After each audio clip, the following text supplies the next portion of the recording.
AIIMS निर्माण को लेकर खूब सियासत की जा रही है। एम्स को लेकर रविवार को महागठबंधन के नेताओं ने केंद्र सरकार के खिलाफ धरना तो दिया।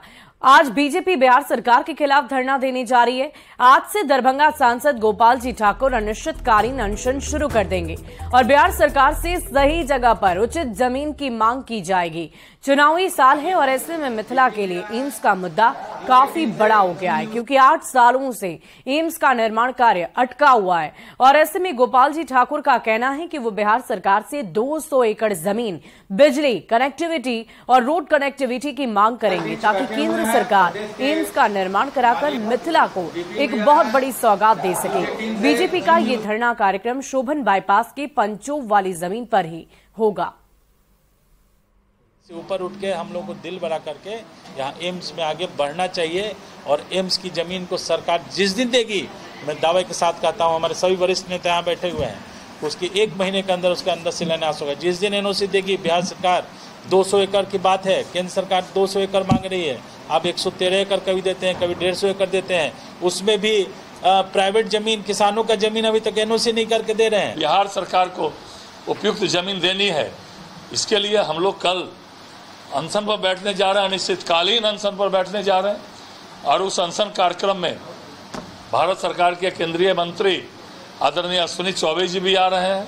इसलिए हम लोग फिर से चेतावनी देना चाहते हैं इस बिहार सरकार को, इस घमंडिया सरकार को, इस पलटी मार सरकार को कि आप जल्द से जल्द एम्स के लिए उपयुक्त जमीन दीजिए, नहीं तो मिथिला के लोग किसी हालत में भी आपको बख्शेंगे नहीं। आने वाले समय में हम तो दिखा दिए, 15 से हम लगे हुए हैं।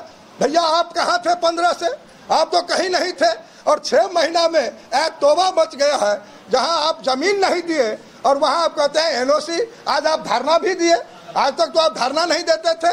क्या है जो भारतीय जनता पार्टी के लोग पूरे मिथिला और देशवासियों को दिखाने का काम कर रहा है और हमारा आंदोलन जब तक एम्स का निर्माण नहीं होगा तब तक मेरा आंदोलन चलते रहेगा।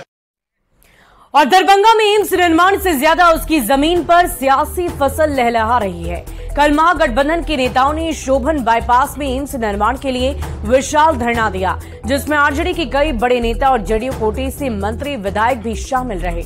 महागठबंधन के लोग शोभन बाईपास के पंचोव की जमीन पर ही एम्स निर्माण के लिए केंद्र से एनओसी की मांग कर रहे हैं और इसको लेकर बीजेपी पर भड़ास निकाल रहे हैं। महागठबंधन के नेताओं ने कहा है कि केंद्र में जब सत्ता परिवर्तित होगी तब इसी जमीन पर वो लोग एम्स निर्माण कराकर बताएंगे। आपको बता दें कि जमीन तय नहीं होने की वजह से दरभंगा में एम्स पिछले 8 सालों से लटका हुआ है।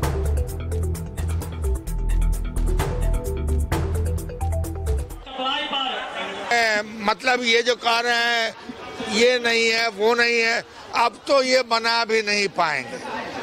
अब जो है ये सरकार बना भी नहीं पाएगी भाजपा की, दूसरी सरकार आएगी गठबंधन की, वही यहाँ एम्स बनाएगी। जहाँ यहाँ की जनता ने तय किया है वहीं हम लोग एम्स बनाकर दिखाएंगे। कोई मामला था नहीं तो हम लोग भी आज मंत्री की हैसियत में इंडिया महागठबंधन की ओर से जो आज धरना का कार्यक्रम हुआ है, शर्म को भी शर्म आता है, लेकिन यहाँ के भाजपाई लोगों को शर्म नहीं आती है।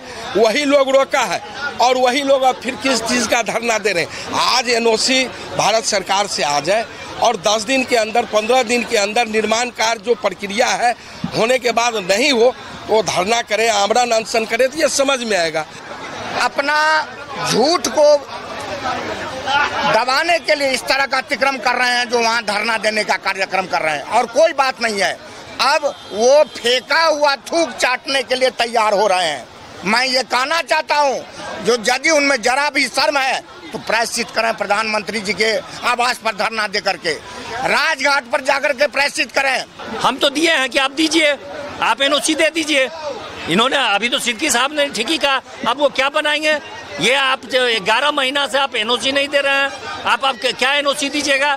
तमाशा करने चले हैं। कल तक ये कहते थे डीएमसीएच में मैं धरना दूंगा, आज आ गए हैं यहाँ पर धरना देने के लिए। अगर एनओसी मिल जाता है तो उसका जल्द काम शुरू हो जाएगा तुरंत। आपको मैं आपके सामने में दावे के साथ में कहता हूँ कि वो एनओसी दें, हमारा टेंडर प्रक्रिया हो चुका है, वो काम शुरू हो जाएगा।